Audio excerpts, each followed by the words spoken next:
So, if you have an unhealthy obsession with modifying your car, I'm in the right spot for you today. I'm back up at JM Imports, but this time around it's not my car that's getting strapped down onto the dyno. I haven't changed anything since I was last here, well apart from the colour, so there's no point really.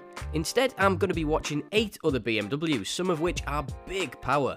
So if you're thinking of chasing better 100 to 200 times, or you just want to modify your car for the sake of it, then I'll list all the modifications down and show you the dyno results so you know what you can achieve. You know, because I'm nice like that. There is going to be a lot of dyno footage in this one, so I'll stick some timestamps in the description in case you get bored and you want to move on to the next car. Let's get into it.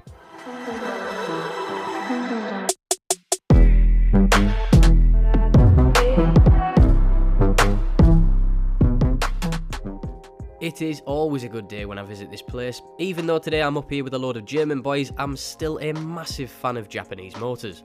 It seems to be the place to go if you want a big power build on an R35 GTR, as you can see by the workshop full of them. And some of the projects that they have outside waiting to be returned to their former glory are very, very tasty. There is what most GTR fans would consider to be the holy grail sat waiting to be spruced up in the waiting area. Crazy how much these go for now, but I'm not here to snoop around what cars are hidden away, we're here for the dyno. Now I am gutted I was 20 minutes late because I ended up missing the first car on there. Great start to the video, Luke, I know.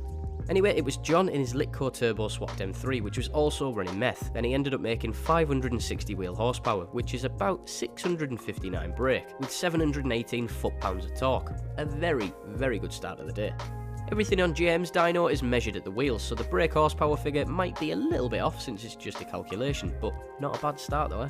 John's was the first of 4 M3s that are here today. The other 4 cars were all M140Is with various power mods, and we'll get to those in a bit. Next up was Ross in his F80 M3, which was running the boot mode Stage 1 tune and the XHP Stage 3 flash on the DCT box. It sounds very nice with a full Remus system and that secondary cap removed, so here we go.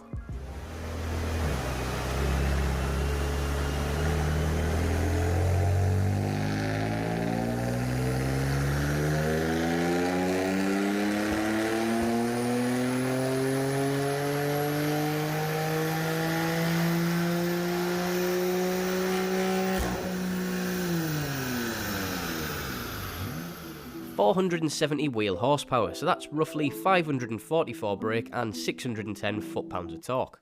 The next M3 was Jack's. Same again with the boot mode Stage 1 tune, but this time around he's got a manual box, so let's see if that makes any difference when it comes to drivetrain losses.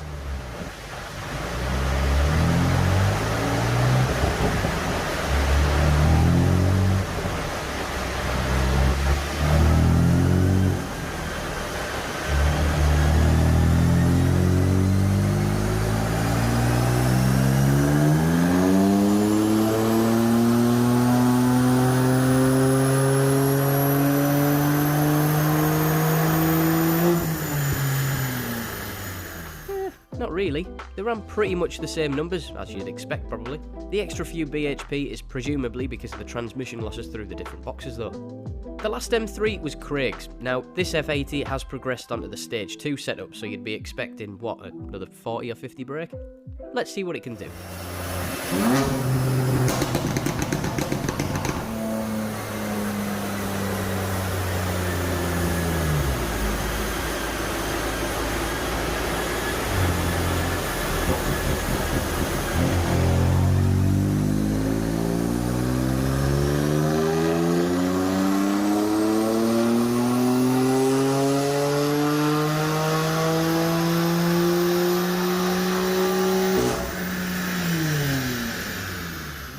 585 bhp and 618 foot-pounds of torque. Pretty much bang on what you'd expect when jumping up to the next map. That rounds off the M3s, but do not be fooled into thinking because we're only going on to M140Is that the numbers are going to drop.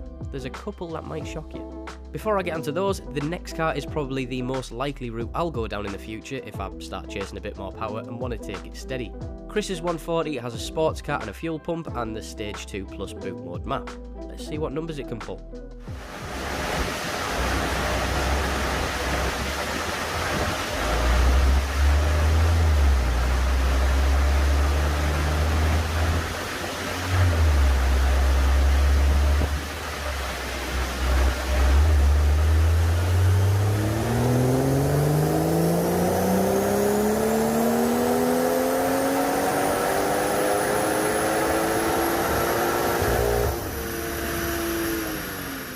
384 wheel horsepower, which is around 452 bhp.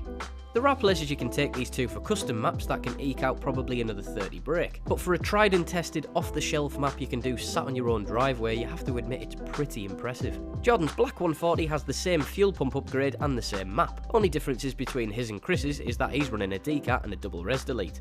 Warning, she's loud.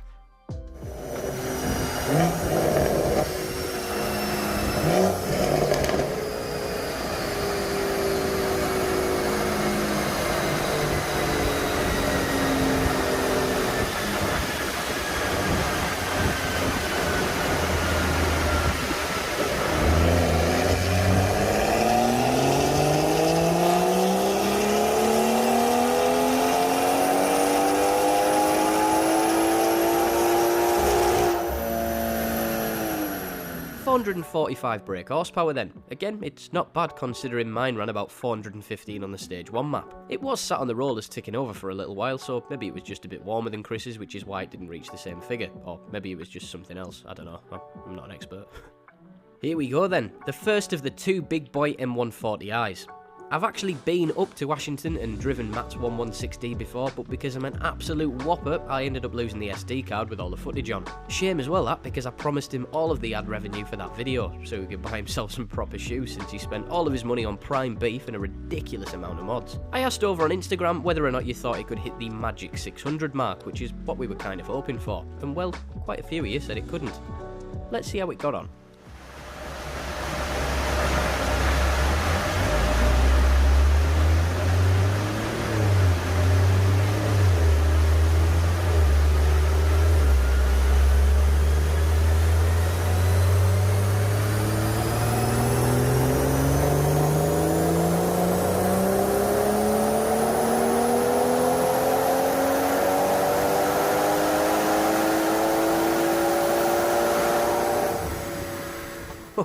Oh, 560 wheel horsepower, that's 631 brake. Smashed it. Not bad for a load of bolt-on mods, is it? And I think there's plenty left in the tank, sir. I honestly don't know if there is, but hopefully that's the encouragement that Matt needed to at least consider going for 700. All of that power without an LSD as well. Heathen. The last car of the day was Ian's, another 140 with the Pure 800 turbo swap. This time though, instead of the B58TU, he has the Dorchester fuel pump, so it runs really rich. The map hasn't been tweaked as much as Matt's, but let's see how close it can get.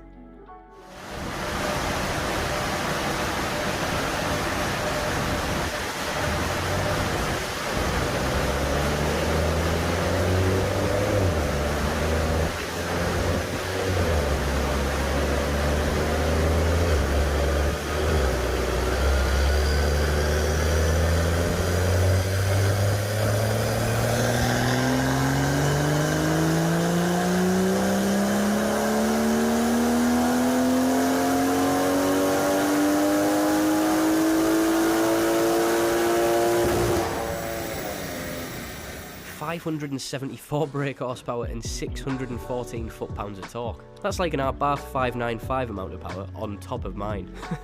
With the LSD, I'm sure it can put a few more ponies to the floor as well. Shout out to Mark at Williams Performance, who has supplied and fitted pretty much every mod to each of these cars in this video today, single-handedly keeping a fleet of modified BMWs across the northeast going. What a guy. If you'd like to see any of these cars in more detail, I'm sure I can sort something out if I ask nice enough. I'll just have to make sure that I don't lose literally all of the footage. Again. Remember, if you drop a comment down below, you'll be entered into the DOOZYCARCARE giveaway, so let me know which one out of the 8 was your favourite to be in with a chance of winning some detailing products for completely free. And if you enjoyed the video or found it useful, then drop it a like. It is very much appreciated. Hopefully, it'll make at least one of you spend a bit of your hard-earned cash on going a little bit faster in a straight line for no reason at all. Anyway, that's enough from me. Thanks for watching, and I'll see you in the next one. Bye!